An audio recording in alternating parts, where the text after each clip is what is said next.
We are continuing in our Mitzvah series that we have resurrected from the dead. I looked at the calendar dates for the previous Mitzvah discussions. It was 7 months. We went 7 months without picking up where we had left off. So we're going to fix it. We're going to start doing more Mitzvah discussions. And we're up to Mitzvah number 154. And today we're going to do 4 mitzvahs. 154, 156, 157, and 471. This is a companion to the previous set of 4 mitzvahs. Previously, we had 4 mitzvahs with regards to kosher. You want to inspect the animal, make sure it qualifies as a kosher animal before you consume it. And now we have these 4 mitzvahs that are prohibitions against eating non-kosher. Non-kosher animals is one, non-kosher fish is another, non-kosher birds is a third, and the fourth is non-kosher creepy crawlers, bugs, insects, bees, flies, and grasshoppers. All those are prohibited. There are, of course, grasshoppers, as we mentioned last time, that are kosher. There's 8 species of kosher grasshoppers. Besides for that, all of those creepy crawlers are prohibited. Now, the Sefer Chinuch, which is the book that we are using to navigate through the 613 mitzvahs, he spent some time in mitzvah number 154, the mitzvah to not eat a non-kosher animal, both a behema and a chaya, a domesticated and a wild animal. He spends some time explaining just the technical, legalistic aspects of how we know that the non-kosher animals are actually prohibited. Because the Torah never says not to eat from the non-kosher animals. It says, eat the kosher animals, don't eat the ones that have one sign but not the other, but doesn't explicitly say don't eat the animals that have 0 signs, that don't have the split hooves, and don't chew its cud. So of course, we can infer if the Torah says you need to have 2 kosher signs, and if you have 1, it's not enough. Certainly if you have 0, it's not enough. We can infer that, but he goes through some of the technical, legalistic arguments to explain why it is actually prohibited, meaning it's not just the 4 that are mentioned, the ones that have one sign but not the other. The rest of them are prohibited as well, and he explains exactly how. Now, why do we have this mitzvah? As we know, the Sefer Chinuch, his objective in his work is to not only lay out the 630 mitzvahs in the order in which they appear in the Torah, but also to give us a little flavor, a little snapshot of the mitzvah, some of the laws, some of the reasons, to kind of make us informed, well-informed when it comes to mitzvahs, give us a little degree of literacy when it comes to the mitzvahs. So the reason that he offers for all these mitzvahs of kosher versus not kosher is because Almighty God created both the animals and the Torah. And he says there are some foods that are better than others. Of course, there are some foods that are even harmful if they are consumed. And some foods are very wholesome, very nutritious, very healthful.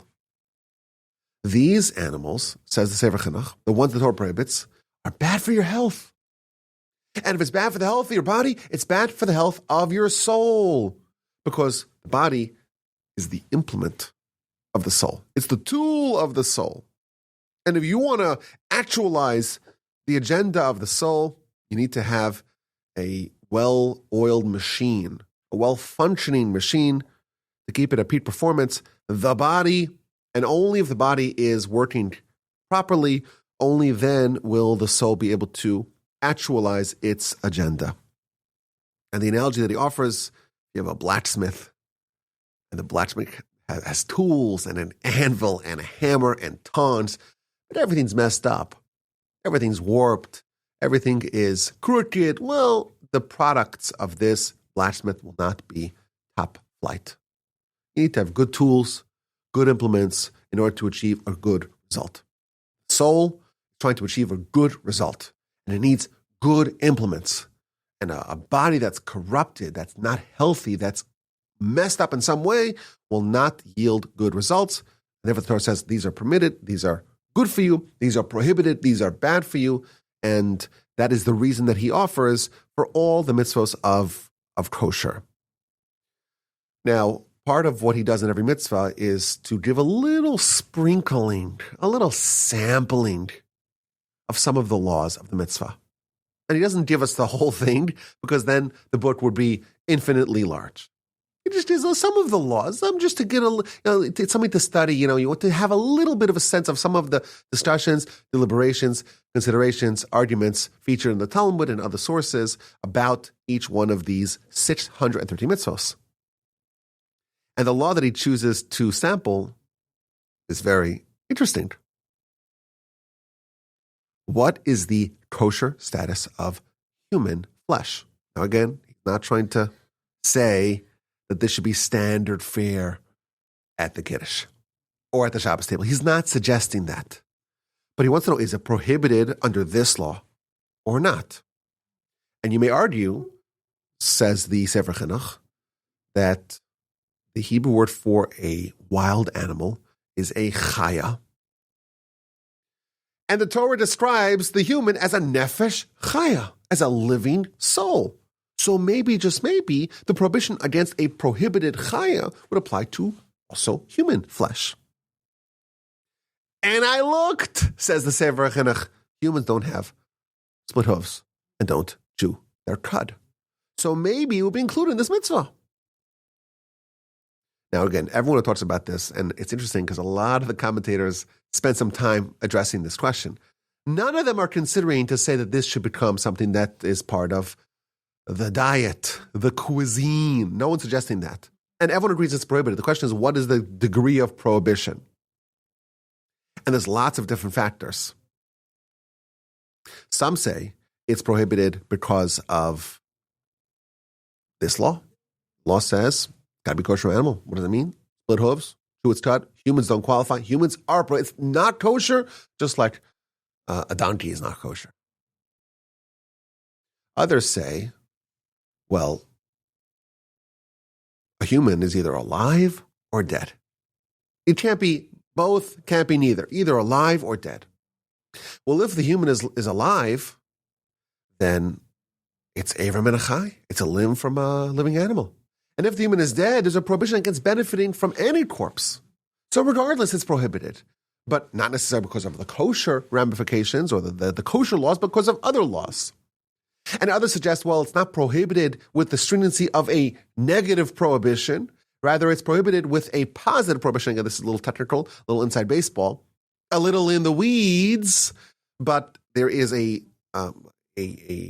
convention that says that if the Torah says this is permitted, you can imply and infer from that something which is not this is prohibited. So it doesn't explicitly prohibit it, but as long as it's not included in what is permitted, it is de facto prohibited. So a human, some argue, human flesh would be included. It would be prohibited not with the same severity as a negative prohibition, but the inferred prohibition, if it's not included in the positive, it must de facto be in the negative. Very interesting discussion, very fascinating. And he cites actually an interesting argument. As we know, anything that is a derivative of a non-kosher animal is also non-kosher. So is milk kosher or not kosher? Well, it depends. Where does the milk come from? If the origin of the milk is in a kosher origin, well, the milk is permitted. If the origin of the milk is in a non-kosher origin, pig's milk, camel's milk, and so on, well then, because it is a derivative of a non-kosher animal, it is prohibited like the source material. Blood's prohibited from a secondary mitzvah. It's a mitzvah not to eat blood. But there's a second prohibition against eating blood, which is because it is a derivative of a non-kosher animal. Accordingly, what's the status of human blood? Is it kosher or is it not kosher? Is it prohibited only because it's prohibited to consume blood, or is it prohibited also because it's a derivative of a non-kosher animal? And the Ramban says that there's a law that states that suppose someone has poor dental health and their gums are bleeding, or they just flossed for the first time in a while, so their gums are bleeding. So what's the halacha? There's blood in their mouth. Must they constantly be spitting out the blood? Or if a little bit gets swallowed, it's not the end of the world. It's permitted. So the law states that so long as the blood is still in someone's mouth and has never left the mouth, it would not be prohibited if they would swallow some of that blood. But wait a minute. If a human is a non-kosher animal, well, then the blood should be prohibited, not because of the blood prohibition per se, but because of the derivative of a non-kosher animal. So even though it's not a problem of consumption of blood, it's a problem of consumption of a derivative of a non-kosher animal. Says the Ramban, well, that's a proof. The human, not a non-kosher animal. It's prohibited, again, for other reasons, as we have seen, but it's not considered under this category of a non-kosher animal. Very interesting, very fascinating, and very impractical discussion, because, again, no one's proposing that it should be consumed and it should be eaten, of course. And as we mentioned, if the human is dead, it's prohibited because you cannot benefit at all from a human corpse. It must be buried properly and so on. But it is an interesting discussion, and it's noteworthy that the great sages of the medieval era, the great Rishonim, they actually discuss the precise reason why it would be prohibited. Now, mitzvah number 156 is to not eat a non-kosher fish.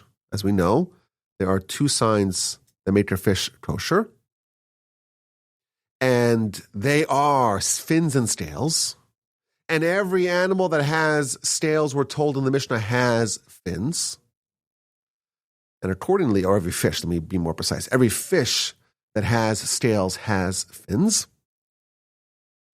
And therefore, that's the easy way to determine if the fish is kosher or not. And if it is kosher, go enjoy. If it is not kosher, it is prohibited under this mitzvah, mitzvah number 156, to not eat from a non-kosher fish. Now, the Sefer Chinuch gives very short treatment to this mitzvah. But in the Art Scroll book of the Sefer Chinuch, which we have a set of in the Torch Center, and it's a wonderful, wonderful set of books, and I like it particularly because it's not only a translation. Most Art Scroll works are just a translation. But this is actually, it's a commentary, and it has very rigorous notes, and at the end of every mitzvah, it has an insight, some deep discussion or some sort of fascinating discussion related to that particular mitzvah. So in the insight at the end of mitzvah number 156, it talks about something very interesting, which I did not know. The Mishnah tells us that there is a rule that states that we have two requirements, the fins and the scales, but if it has scales, it necessarily has fins. Well, apparently there was some sea creature, the Stincus marinus, which is, I guess, the actual name of the species. And it has scales. And it doesn't have fins. It doesn't use fins to navigate the water. It has like these little feet, apparently, that it uses to wade through the water. Now, this particular creature, it was also poisonous. So is it kosher? Is it not kosher? We have one rule in the Mishnah that says that scales is all you need to find. You find scales, you know it's kosher. Because if it has scales, it has fins. And this one apparently has scales, but does not have fins, or doesn't have classical fins. It has little flappy feet. I haven't seen a picture of it, but this is what it says over here. But it's also poisonous. So is it permitted to eat? So it brings some interesting discussions about this particular question. For one, it cites the opinion of the Tosas Yamtif, who is incidentally an antecedent of ours, one of the great sages from the just after the period of the Rishonim. And he says that the ways of the Torah are pleasant. It's a verse in Proverbs, Mishle, Dirachea Darchino. The ways of the Torah are pleasant. Everything the Torah tells us is good. It cannot be that there's an animal that's kosher and poisonous. It just can't be. It can't be. So I don't know about fins and scales and all that. This is not a kosher animal. That's what he suggests. And then he explains that the Mishnah does in fact say that fish that have scales have fins. But it doesn't say that everything that's in the water that has scales has fins. This is a sea creature. It's not a fish. And therefore it doesn't fit into that same category, that same rule, that same principle that scales are enough. That's only a fish rule, not something which swims in the water. There's different categories. There's fish and there's sea creatures. You find animals in the water that's not necessarily fish. It's in the sea, but it's not a fish. And therefore, the rule of scales necessarily mandate that there are fins. That does not apply with this animal. Thus, it is not kosher. It can't be kosher because it's poisonous or it's toxic. It can't be kosher, but it also isn't kosher, and it's not a violation of this rule because this rule's a rule that applies only to fish. That's the beginning of this insight. Now, others say that the whole concept of fish being kosher, if it has fins and scales, that applies only to fish. And thus, suppose you have a sea creature that has fins and scales. It has both of them. But it's not a fish. Well, then this law does not apply. The verse tells us that a fish that has fins and scales can be consumed. A sea creature, even if it were to have fins and scales, even if those little flappy things on the end of its feet are considered fins, others argue, and they bring all the sources here, and we didn't go through all the details and all the debate, but just a little flavoring, a little sprinkling of the mitzvah. So what he's saying is that even if it were to have fins and scales, but it's not a fish, it's a sea creature, it is not kosher. And then it cites another opinion, a different opinion, that says that any sea creature, that the rule of the Torah of fins and scales permitting fish, it's not just fish, it's anything that's in the water. And thus, the aforementioned sea creature that has scales, if it has scales, it has fins, and likely those feet are fins, or maybe the fins are not developed, underdeveloped, other opinions, it cites different opinions, it would be permitted. Now, I don't think anyone's really jockeying to have this added to the fish and chips restaurant on the corner, but I found this to be very interesting. I knew nothing about this. As you know, I'm not much of a fish eater, and certainly not anything that's poisonous or toxic. But they cite here an opinion that says that if you find scales on an animal, we know for sure it has fins, and the fins maybe are not classic fins. The feet maybe are fins, or maybe the fins will yet develop, but that would be sufficient. And yes, it's not healthy, but you know what? Plants are there's no prohibition against eating plants, and some plants, as we know, are toxic, are not healthy for you. Nevertheless, they're permitted, so it's okay. There could be things that are not good for you and are kosher. I've seen some of that myself even. I've seen people come to the Kiddush, they take their plates, and they just pour on, and it's like this little Mount Vesuvius of food. And it's all kosher. You're eating way too much, not healthy, not good for your blood sugar, not good for your girth, not good for your heart health, not good for anything. So there are challenges. We have to wrestle with free will challenges, even when it comes to kosher. Now, they cite another interesting discussion here about the adhesiveness of the scales. I don't get too close to fish. I'm not even in the summer when we go to the cottage in Canada. Kids are always fishing. I don't do fish. Hey, everyone has to have a limit on how many different hobbies they have and how many things they're interested in. Fish and everything fish related is just not one of mine. But they like to go fishing. And, they could see, I've seen them filleting fishes, and I stay far away from all that.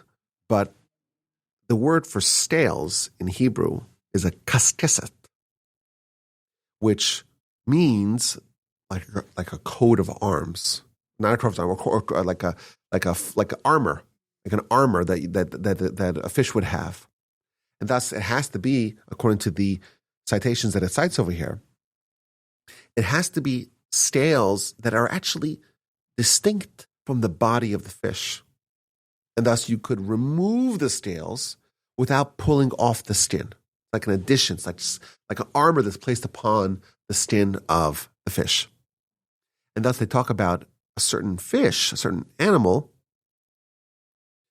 that it does have scales, but it seems like you can't just scratch them off. So is this animal kosher or not? And they cite a dispute about this particular animal and others, that how adhesive must these scales be? What if you just, put some soapy warm water and it comes off? Would that be enough? Does it have to be removable by your finger and so on? That is a debate that is, again, something I knew very little about. How much of a requirement is it that the scales must be removable? If you need to do surgery to remove it, well, maybe then it would be prohibited, because that's not the definition of scales. Scales have to be something which is more easily removable. Very interesting discussion. Okay, mitzvah number 157 relates to non-kosher birds.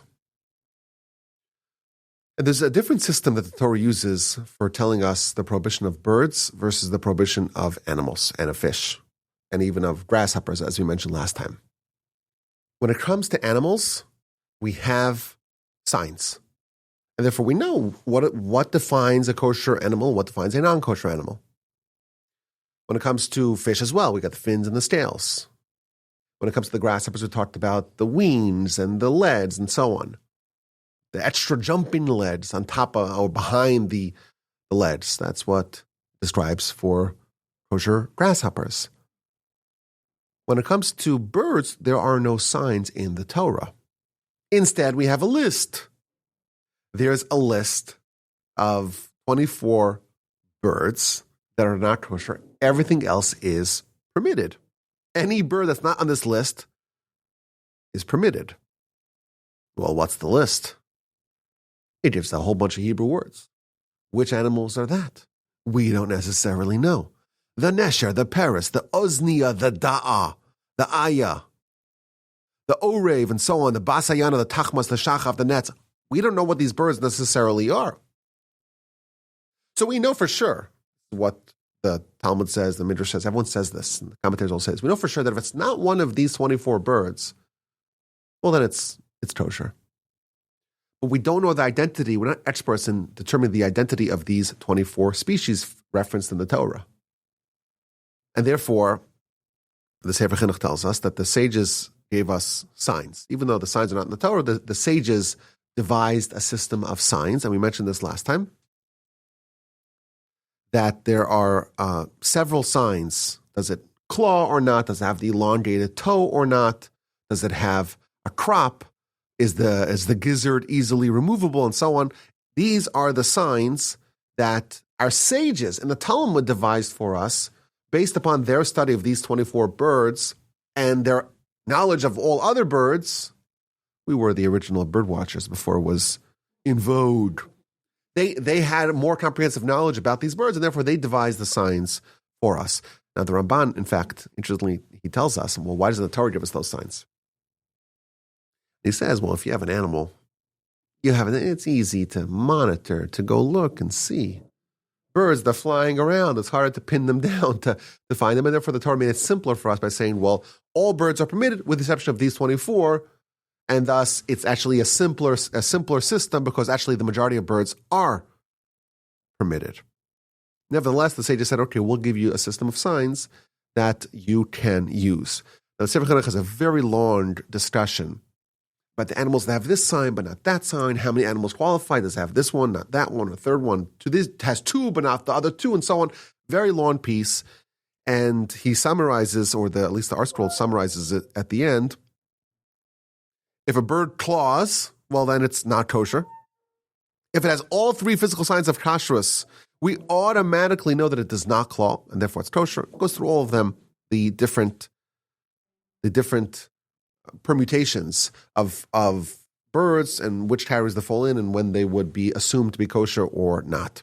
Now, as a matter of law, the Shulchan Aruch, which is the code of Jewish law accepted by every stream of Judaism as authoritative, as halachic, the Shulchan Aruch follows the opinion of Rashi. And Rashi already says that we don't know. We're not proficient as we once were to know exactly which birds are kosher, which birds are not, what are these 24, to know exactly does it claw or not. The Talmud even cites a case that there was one bird that the sages analyzed and they said, well, this one doesn't claw and follows all the requirements and it seems to qualify. It's kosher. And then they looked on the camera at night and it was clawing. They said, oh, it was the pump fake. It faked us out. It pretended to not claw, but actually did claw. And they said it is prohibited. And that gave the sages pause and say, well, maybe we're not such experts. Maybe we should not rely on our ability to look at these rules and these classifications and say which birds qualify and which birds don't. And therefore, what we do to determine if a bird is kosher or not, we follow tradition. Only birds that were accepted by tradition as being kosher, only then do we eat it. We don't rely on our own ability to determine if it's kosher or not, to be able to see, to know which species are referred to in this list of 24. We don't do that at all. Instead, we rely on tradition. If it was eaten by our parents and grandparents and great-grandparents and centuries and centuries and centuries, then it's kosher. Otherwise, we avoid it. And regarding this, there's a lot of discussion, particularly about the turkey. Because the turkey is native to America. And they came to America, 1492, something like that? What about all the people eating turkey today?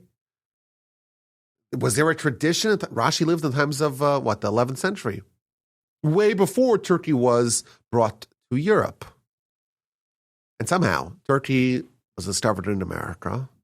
They brought some of them back to Europe. They populated Europe with turkey. And everyone loves it. And everyone wants to eat their shawarma. And the Thanksgiving parties. And it's kosher, but somehow it's kosher. And it's circumvented this rule, apparently, that you have to follow the tradition. A lot of discussion about this particular question, and there's all sorts of answers. Some suggest that, well, at the time of the introduction of the turkey to Europe, the authorities did not accept this stringency of Rashi that says we only follow tradition, and therefore, because it was kind of grandfathered in, even once the Shulchan Aruch codified we follow Rashi, it's already grandfathered in, and therefore it is permitted. That's one argument. Others suggest that maybe they made a mistake at the time to permit it. But this rule of following tradition, that would not be enough to undo what was accepted. Meaning, if we have a new bird, we'll say it's not part of the tradition, we don't accept it. But if it's a bird that everyone's been eating, and yes, maybe it started off as a mistake, but everyone's been eating it for a long time, this rule of the stringency of following tradition will not be enough to annul a commonly accepted custom. That's the second answer. Others suggest that the need for tradition is only when there is a doubt. We don't know enough. We seem to think, then we follow tradition. But with respect to the turkey, it was so clear, it was abundantly clear that this is not one of the 24. This is permitted, and therefore the rule of following tradition does not apply. And the most interesting answer, this is maybe something of the conspiracy theorists. They say, well, the answer is legit, but some people kind of embellish this a little bit. They say that, well, there actually was a tradition somehow maybe they did have the turkey. Somehow they had it, or they knew about it even beforehand. They knew about it, and as a result, there was a tradition of the turkey. And we don't know exactly how they get it, and what's the history of that, but that is another commonly cited answer to this question. Regardless, everyone agrees turkey is permitted. Your Thanksgiving plans can proceed on schedule. I do remember when I was in Israel in the year 2004, there was a big hullabaloo, a big discussion about not birds, but cows. Because this idea that we follow only the animals that are permitted by tradition, it has been expanded to include all animals, even the animals that have split hooves and chew their cud. Someone makes a new species of a cow, a lot of people say, I don't know, this is not the kind of cow that we grew up with. Maybe this is not kosher. And someone went to Argentina, where they were producing all the beef, the kosher beef for Israel, and found that this cow that they were using had this big hump on his back. That this oddly shaped cow, this misshapen bovine. And they said, wait a minute. They brought pictures of it back to Israel. Like, wait, what's this? This is not the cow. I've seen a cow. This is not a cow, or this is not a cow that I'm accustomed to. So it was like 1 week of drama, and everyone was eating falafel instead. But it was resolved. Finally, we have mitzvah number 471 that talks about creepy crawlers, bugs, insects, flies, bees, etc., wasps, and anything else that is not amongst the list of kosher grasshoppers. They would be prohibited. And that's why some people, when they want to, let's say, make rice or beans, barley, and as we know, some of these are infested. You have to inspect them. You want to eat a strawberry. Strawberry is kosher, but strawberries are very often full of bugs. Strawberry is kosher. You're not eating just the strawberry. You're eating also the bugs that are cleaved to it. Blueberries and so on. Lots and lots of different animals are maybe even invisible. They're there. There was the big drama about the New York City water because someone took the water and put it under a microscope and says, look, it's teeming. It's crawling with all these little bugs. And you think it's water. You don't even see it, but you're gulping down water plus all sorts of other little buggies. So is something which is invisible, it's invisible, is that included or not? Fascinating discussion. Some people install these very high-tech filter systems that would remove all that, all those bugs from the water. But if you're eating rice is kosher, bugs are not. Strawberries, blueberries, and so on, they're kosher. The bugs that may be there are not. Lettuce. You want to have lettuce. You want to have a nice salad. Most lettuce that you buy, like in Costco or wherever you buy it, it actually has bugs in it. Most of them, full of bugs. So you're eating the lettuce, which is great, but you're also eating bugs, which is not kosher. Now we have in our community, we have the Kosher Organization of Houston, the HKA. They certify certain lettuces that are sold by the stores as being bug-free, meaning that they take the lettuce and they put it in the solution and they wash it and they clean it and they inspect it and so on. They remove all the bugs to make it edible, make it kosher. We don't think of produce, of fruits and vegetables as being potential problems for kosher, but they very often are. That's an important idea. Like some of these things, like, well, I'm not going to sit down and eat a bunch of bugs. That's what the people at Davos want us to do. I've been told. You'll eat bugs and you'll be happy. That's what they say. Eat bugs. It's better for the environment. The cows are flatulating, and that's causing global warming. Eat bugs instead. None of us are interested in that. But it's possible, and it's likely, that if you don't process your lettuce and your fruits and vegetables and so on, and all the things that potentially can be carriers of these things, you're actually eating non-kosher unwittingly, unknowingly, and so on. I will tell you a cool story. This is a brand new story. It's a miraculous story.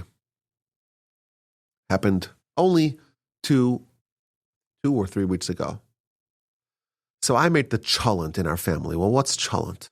Cholent, like a dish, stew, potatoes, beans, barley, meat, put into a big crock pot, lots of spices, and you put it on before Shabbos, and you eat it Shabbos morning.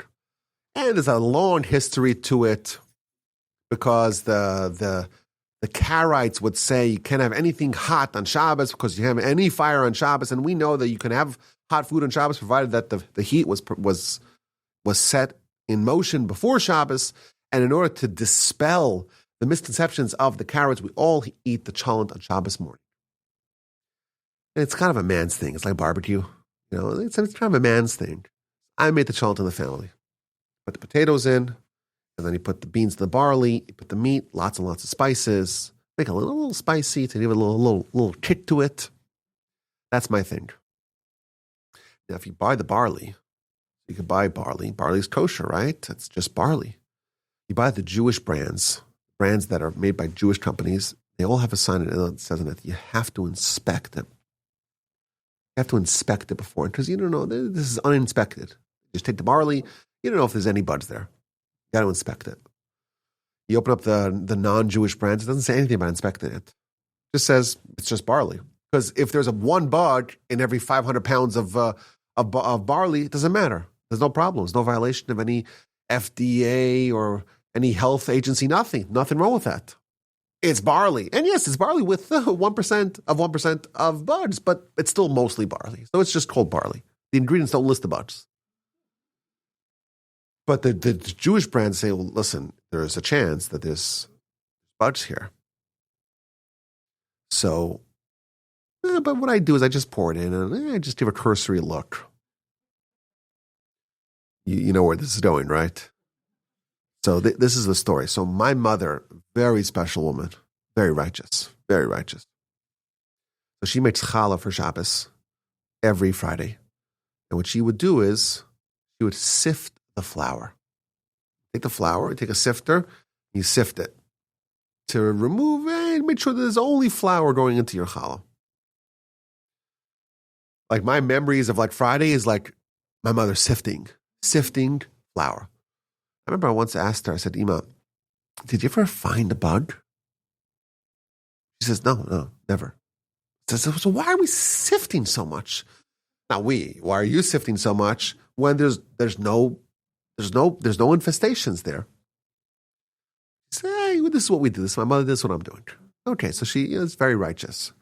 I was making the cholent a few weeks ago, and I was thinking about this story. I'm like, it seems so unnecessarily cautious to worry about to sift it. As I'm pouring in the barley, I'm thinking about that. And then when I pour it in, I look at my hand, I'm like, there's a little bug on my hand. I'm like, oh no. There's a bug on a tiny little bug. And I'm like, ooh. So I look in the bag of the barley. And I'm like, 1 bud, 2 buds, 3. This is infested with bugs. I already have a big hunk of meat there in the crock pot. It's a big hunk of meat there. And all the potatoes are there. And lots of barley that I didn't inspect. And I remember, like, it was an amazing thing. Like, as I'm thinking about my mom, it's just a random thought. I'm pouring in the barley, and then I look, and I'm thinking in my head, like, is this so unnecessary, overkill, unnecessarily cautious? And then, boom, there are the buds on your hand in the bag, and now it's in the pot. I pulled out all the stuff, so I said, okay, I'm not gonna. I haven't seen any buds going in, but if there's buds on my hand and the buds in the bag, maybe there's buds in the crock pot. So I emptied it all out. I took the piece of meat, it's a nice piece of meat. Kosher meat, it's really expensive.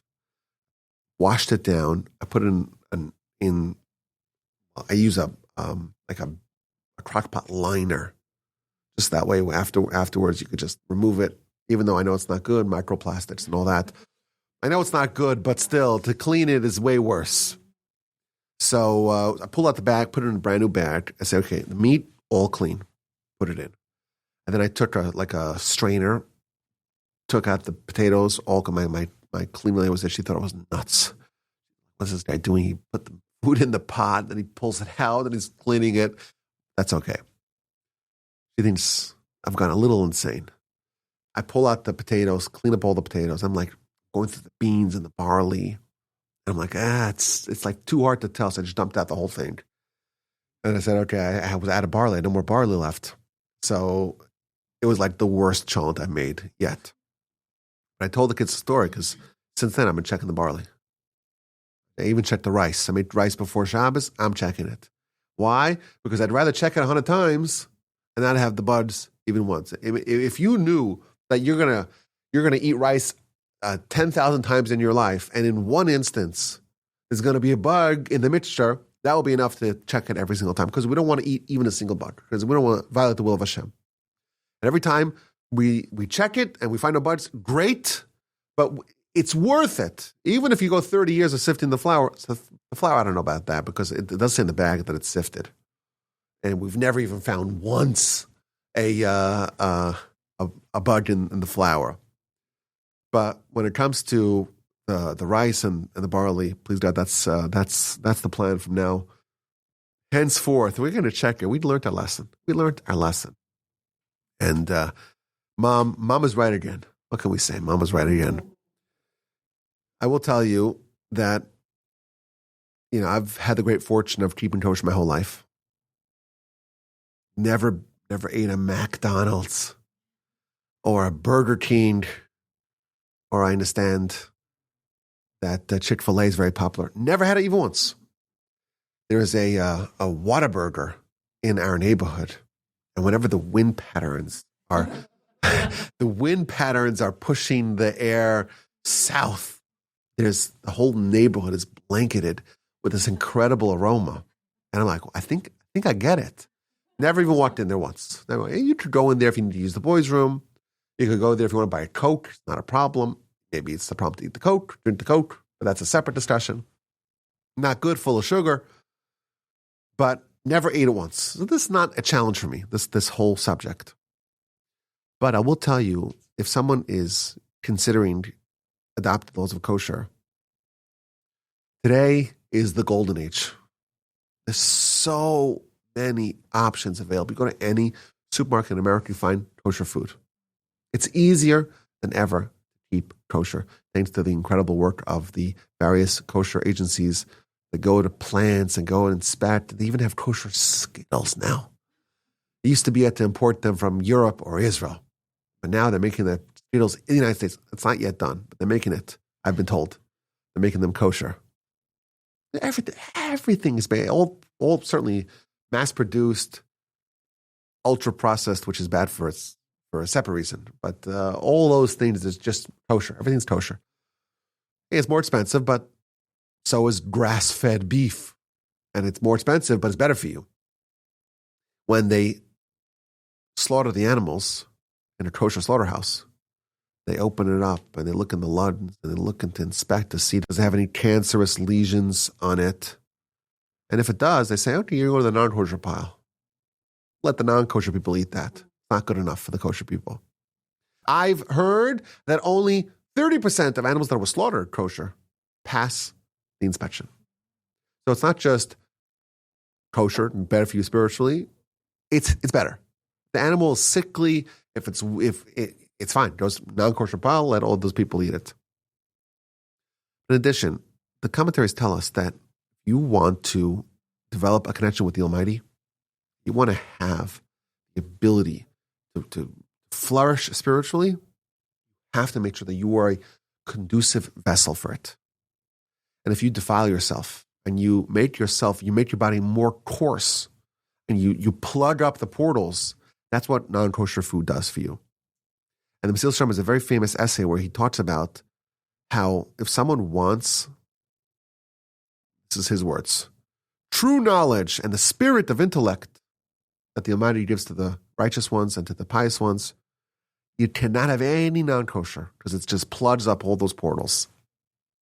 And it makes a person more coarse and more animalistic and more submerged in the physicality of this world. And therefore, I think this is something which is, it's not easy to do. It's certainly not easy to adopt. especially, if someone likes to travel. We went to Dallas for a couple of days. We tried out the kosher pizza shop there and the kosher meat place and the kosher Chinese place, which somehow is called Tokyo Bar. There's a Chinese. There was nothing Japanese there.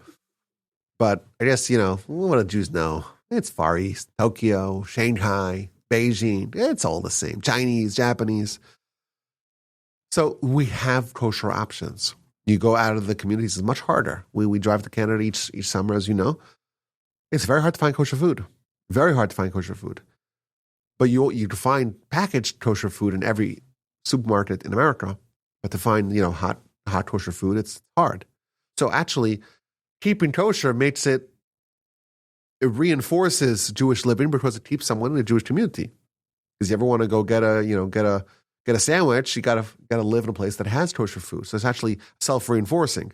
One of those things that's actually easier to just do it all than to do it piecemeal. Because if you live outside the Erev and there's no shul and there's no school and there's no community and there's no kosher food, like it's easier to just do it all at once than to just do it piecemeal. But this is something that you're ingesting. You are what you eat. You become that person. And if you take a non-kosher animal or non-kosher food and you say, I'm going to make this me, what are you doing to yourself? You're taking yourself and making yourself less of a vessel for anything holy, anything pure, anything spiritual, anything righteous, anything elevated. It affects the actual interface that you have with life. And that's why, again, it's easier than ever. I would very much encourage someone to take some step to improve and elevate their kosher life. But this is mitzvah number 154 and 156 and 157 and 471. The prohibition against the consumption of non-kosher animals, non-kosher fish, non-kosher birds, non-kosher creepy crawlers. We're back on the mitzvah series. We've now done 3 installments. It's great. I'm enjoying it. We're picking up some momentum. Please, I will continue. We have a lot to go. We're up to 150. We're in the 150s. We have to get to the 610s. So we have some time. There's a lot more to discuss. Of course, my email address is rabbi@wolbajim.com. Send me your questions and comments and your feedback. I deeply cherish when y'all reach out. Thank you so much again. 154, 156, 157, and 471. Prohibition against the consumption of non-kosher animals, fish, birds, and bugs.